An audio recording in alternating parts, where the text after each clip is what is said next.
Shalom, salam podcast M116 Mazmur pasal 1 sampai ke 6 agar kita hidup makin baik, makin benar sesuai dengan firman Allah. Kita akan belajar apa itu yang disebut dengan khotbah eksposisi. Khotbah eksposisi secara sederhana adalah khotbah yang berfokus menjelaskan arti Alkitab sesuai dengan konteks sejarah dan tata bahasanya. Khotbah eksposisi menjabarkan ajaran Alkitab kepada audiens jemaat yang terbaru yang besar kemungkinan tidak memahami latar belakang budaya setelah ayat yang ditanganinya. Kata eksposisi artinya memberikan penjelasan. Khotbah eksposisi adalah penjelasan Alkitab yang didasari penelitian dan penafsiran yang bertanggung jawab. Tugas ini adalah panggilan utama seorang hamba Tuhan dan gembala. Sebagai kita jumpai dalam 2 Timotius 4 ayat 2, beritakanlah firman, siap sedialah baik dan tidak baik waktunya. Nyatakanlah apa yang salah, tegurlah dan nasihatilah dengan segala kesabaran dan pengajaran. Khotbah eksposisi penting bagi mereka yang meyakini pengilhaman pleno verbal Alkitab, yakni bahwa Alkitab adalah firman Allah secara harafiah. Sebagai firman yang telah diilhamkan Allah, Alkitab perlu dijelaskan dalam konteks penulisannya. Jika kita membaca Mazmur 119 dan mengingat bahwa Alkitab diilhamkan Allah, 2 Timotius 3:16, maka cukup jelas memahami betapa pentingnya khotbah eksposisi itu. Di dalam Mazmur 119 tampak berbagai sifat firman Allah. Namun pasal ini menekankan betapa pentingnya mengenai ajaran Alkitab serta maknanya yang menjadi tujuan khotbah eksposisi. Jika kita tidak memahami Alkitab, kita tidak mungkin mentaatinya, tidak mungkin menjadi pelita bagi kakiku dan terang bagi jalanku. Mazmur 119 ayat 105.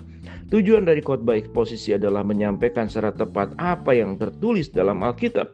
Poin utama serta poin lanjutan dalam rangkuman khotbah eksposisi diambil langsung dari bagian Alkitab sedang ditangani oleh seorang hamba Tuhan.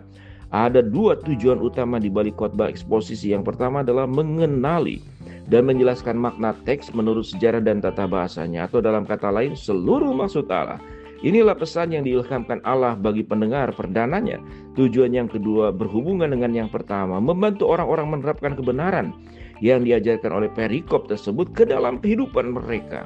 Beberapa orang menyepelekan khotbah eksposisi karena menganggapnya kurang relevan bagi kebutuhan jemaat modern. Akan tetapi harus diingat pula bahwa firman Allah hidup dan kuat dan lebih tajam dari pedang bermata dua manapun. Ia menusuk amat dalam sampai memisahkan jiwa dan roh, sendi-sendi dan sumsum. Ia sanggup membedakan pertimbangan dan pikiran hati kita. Ibrani 4 ayat 12. Kuasa merubah hati dan dampaknya merubah hidup hanya dapat ditemukan dalam firman Allah yang dikaryakan oleh Roh Kudus. Gaya berkhotbah yang baik tidak cukup merubah kehidupan seseorang. Meskipun ada tempatnya bagi khotbah berdasarkan topik, prioritasnya seharusnya hanya sebagai pelengkap khotbah eksposisi, bukan menggantikannya. Khotbah eksposisi itu penting karena jika dilaksanakan dengan baik dapat mewartakan seluruh maksud Allah. Bagian-bagian yang sulit dan kontroversial tidak dapat disingkirkan atau diabaikan, sebagaimana dapat dihindari dalam khotbah berdasarkan topik. Orang yang bereksposisi menangani apa yang tertulis ayat demi ayat, pasal demi pasal, kitab demi kitab. Khotbah eksposisi menjaga supaya ayat tidak dicabut keluar dari konteksnya, dan pengajar yang setia, kita yang belajar juga harus mengulas isu-isu yang sukar. Ada yang menyepelekan khotbah eksposisi dengan alasan bahwa khotbah eksposisi membatasi para hamba Tuhan menangani topik-topik yang relevan yang menurut mereka penting. Para kritik ini gagal menyadari kuasa firman Tuhan yang kita sampaikan kebenarannya secara utuh, tak pernah kembali dengan tangan kosong. Betapa pentingnya yang disebut dengan khotbah eksposisi. Jadi secara kesimpulan, khotbah eksposisi adalah menyampaikan firman Tuhan sesuai dengan maksud aslinya. Ada 2 kondisi yang berbeda, bahwa firman Tuhan yang disampaikan pada waktu itu dan harus relevan pada saat sekarang.